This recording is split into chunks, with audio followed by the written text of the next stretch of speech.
Many years ago, in a far land across the sea, there lived a gentle prince who was as handsome as can be. He had everything that he could want, a full and happy life.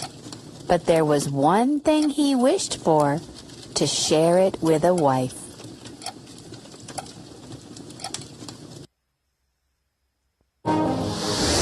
That day, the prince decided he would travel round the world and talk to every princess till he found the perfect girl. I'll cross the world from north to south.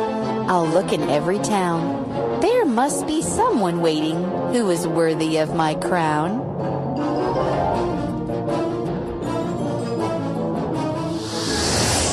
The first princess he met had such a smile so gay and bright. He thought, I like her very much. I think she may be right.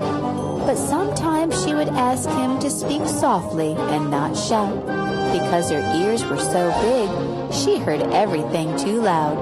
The prince knew he couldn't stay so quiet all his life, and realized that this princess could never be his wife. The second princess that he saw was pretty, kind, and sweet. He said, this must be the best princess I will ever meet. But when he took a closer look, he frowned in great despair. I cannot put a crown upon a head that has no hair.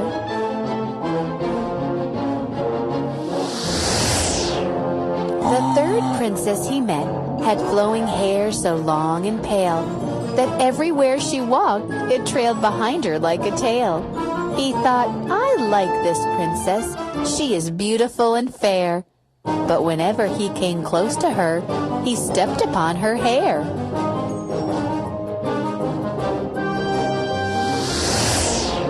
When the prince found the fourth princess, he thought she was the one. I've found her. She's so delicate. At last, my search is done. But when he looked at her legs, his face grew glum and blue. He'd never seen such giant feet, too big for any shoe.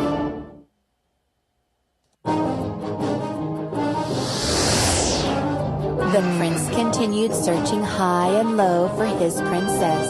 And when he met the fifth, he thought, at last, hooray, success. A lovely face, a witty brain, a smile that really shone. But this princess was too short to reach the royal throne. Our poor prince finally went home and told his mom and dad, I cannot find my princess, and he was a little sad. I've searched the whole world over, under every tree and stone. I guess I'll never find her, and must live my life alone.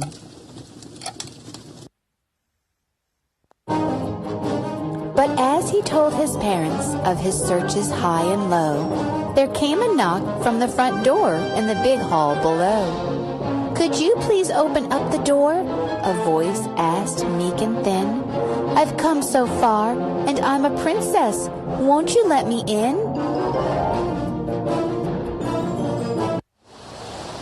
It's getting late. I'm cold and wet, the voice went on to say. I'm tired and my kingdom is far. I've been outside all day. They opened up the gate and saw a girl in a simple dress, so they could not be sure she really was a true princess. The queen thought, my son is the prince, for him only the best. To see if she's a princess, I will put her to the test. Under her mattress I will lay a tiny little pea, and if she feels uncomfortable, we'll know she's royalty.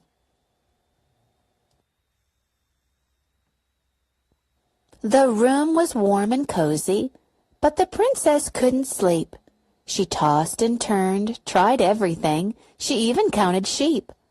Although the room was pretty, and the sheets were soft and pink, the bed was so uncomfortable she didn't sleep a wink.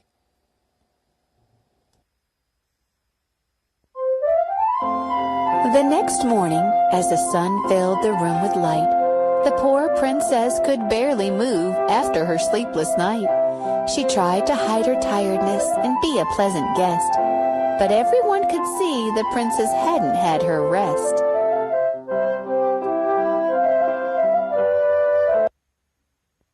The princess tried to walk, but she could barely stand upright. Then suddenly the queen asked her, "My dear, how was your night?" She said, "The bed was full of lumps, I'm sorry to confess." The queen gave a big smile and said, "We've found a true princess."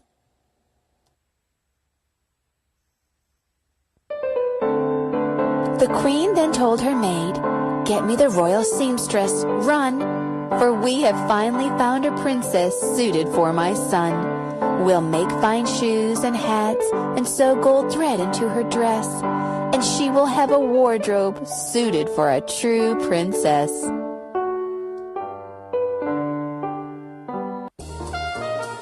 The princess wore her royal gown to lunch that very day, and when the prince laid eyes on her, he loved her right away. He asked her, "Will you marry me? I want to live with you." She smiled and said, "My darling prince, of course I will. I do."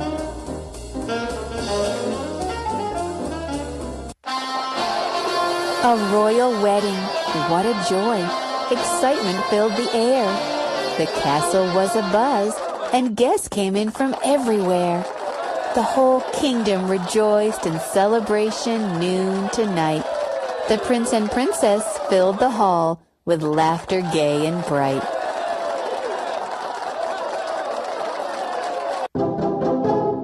On their honeymoon, they traveled round the world together. The prince said, "Traveling with my lovely wife is so much better." Where are they now? What happened next? Do you think you can guess? They lived happily ever after, the prince and the princess. The